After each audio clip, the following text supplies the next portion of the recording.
शिव महापुराण तृतीय अध्याय। सोनक जी बोले, हे महाभागत सूत जी, आप सर्वज्ञ हैं। हे महात्मे, आपके कृपा प्रसाद से मैं बारंबार कृतार्थ हुआ। इस इतिहास को सुनकर मेरा मन अत्यंत आनंद में निमग्न हो रहा है। अतः आप भगवान शिव में प्रेम बढ़ाने वाली शिव संबंधिनी दूसरी कथाओं को भी कहिए। अमृत पीने वालों को लोक में कहीं मुक्ति नहीं प्राप्त होती है, किंतु भगवान शंकर के कथा मृत का पान तो प्रत्यक्ष ही मुक्ति देने वाला है। सदाशिव कि जिस कथा के सुनने मात्र से मनुष्य शिवलोक को प्राप्त कर लेता है, वह कथा धन्य है और कथा का श्रवण कराने वाले आप भी धन्य हैं। सूत जी बोले, हे सोनक, सुनिए, मैं आपके सामने गोपनीय कथा वस्तुति भी वर्णन करूंगा, क्योंकि आप शिव भक्तों में अग्रगण्य तथा देवताओं में श्रेष्ठ हैं। समुद्र के निकटवी प्रदेश में एक बाष्कल नामक ग्राम है, जहाँ वैदिक धर्म से विमुख महापापी द्विज निवास करते हैं। वे सब के सब बड़े दुष्ट हैं। उनका मन दूषित विषय भोगों में ही लग रहा है। वो न देवताओं पर विश्वास करते हैं, न भाग्य पर। वे सभी कुटिल प्रवृत्ति वाले हैं, किसानी करते हैं और भांति भांति के घातक अस्त्र शस्त्र रखते हैं। वे परम स्त्री गमन करने वाले और खल हैं। ज्ञान, वैराग्य तथा सद्धर्मों में बिल्कुल नहीं जानते। वे सभी पशु बुद्धि वाले हैं और सदा दूषित बातों को सुनने में संलग्न रहते हैं। जहाँ की द्विज ऐसे हो, वहाँ के अन्य वाणियों के विषय में क्या कहा जाए। अन्य वाणियों के लोग भी उनकी भांति कुत्सित विचार रखने वाले, स्वधर्म विमुख एवं खल से वे सदा कुकर्म में लगे रहते हैं और नित्य विषय भोगों में ही डूबे रहते हैं। वहाँ की सब स्त्रियां भी कुटिल स्वभाव की, स्वेच्छाचारिणी, पापास्तक, कुत्सित विचार वाली और व्यभिचारिणी है। वे सब व्यवहार तथा सदाचार से सर्वथा शून्य है। कुंजनों के निवास स्थान उस बाष्कल नामक ग्राम में किसी समय एक बिंदुगुर नामधारी ब्राह्मण रहता था। वह बड़ा अधम था। वह दुरात्मा और महापापी था। यद्यपि उसकी स्त्री बड़ी सुंदर थी, तो भी वह कुमार्ग पर ही चलता था। काम वासना से कुलचित यह वैश्यगामी था। उसकी पत्नी का नाम चंचुला था। वह सदा उत्तम धर्म के पालनों में लगी रहती थी, तो भी उससे छोड़कर वह दुष्ट ब्राह्मण काम वासना युक्त होकर वैश्यगामी हो गया था। इस तरह कुकर्म में लगे हुए उस बिंदुगको के बहुत वर्ष व्यतीत हो गए। उसकी स्त्री चंचुला काम से पीड़ित होने पर भी स्वधर्मनाश के भय से कलेश सहकर भी दीर्घ काल तक धर्म से भ्रष्ट नहीं हुई, परंतु दुराचारी पति के आचरण से प्रभावित होने के कारण काम पीड़ित हो आगे चलकर वह स्त्री भी दुराचारिणी हो गई। भ्रष्ट चरित्र वाली वह कुमार्गामिनी अपने पति की दृष्टि बचाकर रात्रि में चोरी छुपे अन्य पापी जार पुरुषों के साथ रमन करने लगी। हेम मुनि, एक बार उस ब्राह्मण ने अपनी उस दुराचारिणी पत्नी चंचुला को काम वासना युक्त हो पुरुषों एक साथ रात्रि में संसर्ग देख लिया। उस दुष्ट तथा दुराचार में आसक्त मानने वाली पत्नी को रात्रि में पर पुरुष के साथ व्यभिचारित देखकर वह क्रोधपूर्वक वेग से दौड़ा। उस दुष्ट बिंदुक को घर में आया जाया वह कपटी व्यभिचारी तेजी से भाग गया। तब वह दुष्टात्मा बिंदुक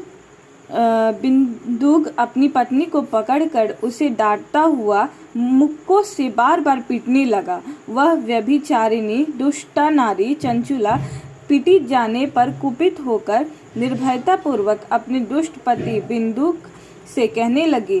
चंचुला बोली, मुझ पति परायणा युवती पत्नी को छोड़कर आप कुबुद्धिवश प्रतिदिन वैश्यों के साथ इच्छानुसार रमन करते हैं। आप ही बताएं कि रूपवती तथा काम दक्त चित्त वाली मुझ युवती की पति संग के बिना क्या रति होती होगी। मैं अत्यंत सुंदर हूँ तथा नव यौवन से उत्तम हूँ। आपके संसर्ग के बिना व्यथित चित्त वाली मैं कामजन्य दुखों को कैसे सह सकती हूँ। सूत जी बोले, उस स्त्री के इस प्रकार कहने पर वह मूढ़ व्यक्ति मूर्ख ब्राह्मण धर्म विमुख दुष्ट पापी बिंदुक कहने लगा। बिंदुक बोला, काम से व्याकुल चित्त होकर तुमने यह सत्य ही कहा है। हे प्रिय, तुम भय त्याग दो और मैं जो तुमसे हित की बात कहता हूँ उसे सुनो। तुम निर्भय होकर नित्य पर पुरुषों के साथ संसर्ग करो। उसे संतुष्ट करके उनसे धन खींचो। वह सारा धन वैश्या के प्रति आसक्त मनवाने मुझे दे दिया करो। इससे तुम्हारा और मेरा दोनों का ही स्वार्थ सिद्ध हो जाएगा। सूत जी बोले, पति का यह वचन सुनकर उसकी पत्नी चंचुला प्रसन्न होकर उसकी कही बात मान ली। उन दोनों दुराचारी पति पत्नी इस प्रकार समझौता कर लिया तथा वे दोनों निर्भय चित्त से कुकर्म में लीन हो गए। इस तरह दुराचार में डूबे हुए उन मूढ़ चित्त वाले पति पत्नी का बहुत सा समय व्यर्थ बीत गया। तदंतर शूद्र जातीय वैश्या का पति बना हुआ व दूषित बुद्धि वाला दुष्ट ब्राह्मण बिंदुक समयानुसार मृत्यु को प्राप्त हो नरक में जा पड़ा। बहुत दिनों तक नरक के दुख भोगकर वह मूढ़ बुद्धि पापी विंध्य पर्वत पर भयंकर पिशाच हुआ। विंध्य पर्वत, जहाँ पर माता विंध्यवासिनी निवास करती है। इधर इस दुराचारी पति बिंदुक के मर जाने पर वह मूढ़ हृदय वाली पत्नी चंचुला बहुत समय तक पुत्रों के साथ अपने घर में ही रह रही। इस प्रकार प्रेम पूर्वक कामासक्त होकर जोरों के साथ विहार करती हुई उस चंचुला नामक स्त्री का कुछ यौवन समय के साथ ढलने लगा। एक दिन दैवयोग से किसी पुण्य पर्व के आने पर वह स्त्री भाई बंधुओं के साथ गोकर्ण क्षेत्र में गई। तीर्थयात्रियों के संगम से उसने भी उस समय जाकर किसी तीर्थ के जल में स्नान किया। फिर वह साधारणतया मेला देखने की दृष्टि से बंधुजनों के साथ यत्र तत्र घूमने लगी।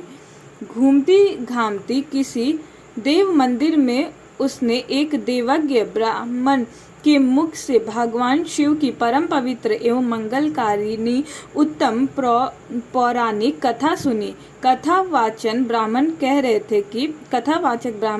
थे कि जो स्त्रियां पर पुरुषों के साथ व्यभिचार करती हैं वो मरने के बाद भी यमलोक में जाती हैं वो मरने के बाद जब यमलोक में जाती है तब यमराज के दूत उनकी योनियों में तपे हुए लोहे का परिग्रह डालते हैं। पौराणिक ब्राह्मण के मुख से यह वैराग्य बढ़ाने वाली कथा सुनकर चंचुला भय से व्याकुल हो गई। वह कांपने लगे। जब कथा समाप्त हुई और लोग वहां से बाहर चले गए तब वह भयभीत नारी एकांत में शिव पुराण की कथा बांचने वाले उन ब्राह्मण से कहने लगी। चंचुला ने कहा, ब्राह्मण, मैं अपने धर्म को नहीं जानती, इसलिए मेरे द्वारा बड़ा दुराचार हुआ है। स्वाभिमान, इसे सुनकर मेरे ऊपर अनुपम कृपा करके आप मेरा उद्धार कीजिए। हे प्रभु, मैंने मूढ़ बुद्धि के कारण घोर पाप किया है। मैंने कामांधे होकर अपनी संपूर्ण युवा अवस्था व्यभिचार में बिताई। आज वैराग्य रस में ओतप्रोत आपके इस प्रवचनों को सुनकर मुझे बड़ा भय लगने लगा। मैं कांप उठी हूँ और मुझे इस संसार से वैराग्य हो गया है। मुझ मूढ़ चित्त वाली पापिनी को धिक्कार है। मैं सर्वयथा निंदा के योग्य हूँ। मैं कुत्सित विषयों में फंसी हुई हूँ और अपने धर्म से विमुख हो गई हूँ। थोड़े से सुख के लिए अपने हित का नाश करने वाले तथा भयंकर कष्ट देने वाले घोर पाप मैंने अनजाने में ही कर डाले। हाय, ना जाने किस किस घोर कष्टदायक दुर्गति में मुझे पड़ना पड़ेगा और वहाँ कौन बुद्धिमान पुरुष कुमार्ग में मन लगने वाली मुझ पापनी का साथ देगा। मृत्यु काल में उस भयंकर यमदूतों को मैं कैसे देखूंगी जब वे बलपूर्वक मेरे गले में फंदे डालकर मुझे बांधेंगे? तब मैं कैसे धीरज धारण कर सकूंगी? नरक में जब मेरे शरीर के टुकड़े टुकड़े किए जाएंगे उस समय विशेष दुख देने वाली उस महात्यान्तों को मैं कैसे सहूंगी? दुख और शोक से ग्रस्त होकर मैं दिन में सहज इंद्रिय व्यापार और रात्रि में नींद कैसे प्राप्त कर सकूंगी? हाय, मैं मारी गई, मैं जल गई, मेरा हृदय विदीर्ण हो गया और मैं सब प्रकार से नष्ट हो गई, क्योंकि मैं हर तरह से पाप में ही डूब रही हूँ। हाय विधाता, मुझ पापिनी को आपने हठात ऐसी दुर्बुद्धि क्यों दी जो सभी प्रकार का सुख देने वाले स्वधर्म से दूर कर देती है? हे द्विज, सूल से बिंधा हुआ व्यक्ति ऊंचे पर्वत शिखर से गिरने पर जैसे घोर कष्ट पाता है, उससे भी करोड़ गुना कष्ट मुझे है। सैकड़ों अश्वमेध यज्ञ करके अथवा सैकड़ों वर्षों तक गंगा स्नान करने पर भी मेरे घोर पापों की शुद्धि संभव नहीं दिखती। मैं क्या करूं, कहाँ जाऊं और किसका आश्रय लूं? मुझ नगर गामिनी कि इस संसार में कौन रक्षा करेगा? हे ब्राह्मण, आप ही मेरे गुरु हैं, आप ही माता और आप ही पिता हैं। आपकी शरण में आई हुई मुझ दीन उबला का उद्धार कीजिए प्रभु, उद्धार कीजिए। सूत जी बोले, हे सोनक, इस प्रकार खेद और वैराग्य युक्त हुई चंचला उस ब्राह्मण के चरणों में गिर पड़ी। तब उन बुद्धिमान ब्राह्मणों ने कृपापूर्ण उसे उठाकर इस प्रकार कहा, ये जो कि 4 अध्याय में है। इति श्री स्कंदे महापुराणे शिव पुराण महात्म्ये चंचुलाये वैराग्य वर्णनम नाम 3 अध्याय संपूर्णम। इस प्रकार श्री स्कंद महापुराण के अंतर्गत शिव महात्म्य चंचुला वैराग्य वर्णन नामक 3 अध्याय पूर्ण हुआ। अब 4था अध्याय कल। ओम नमः शिवाय।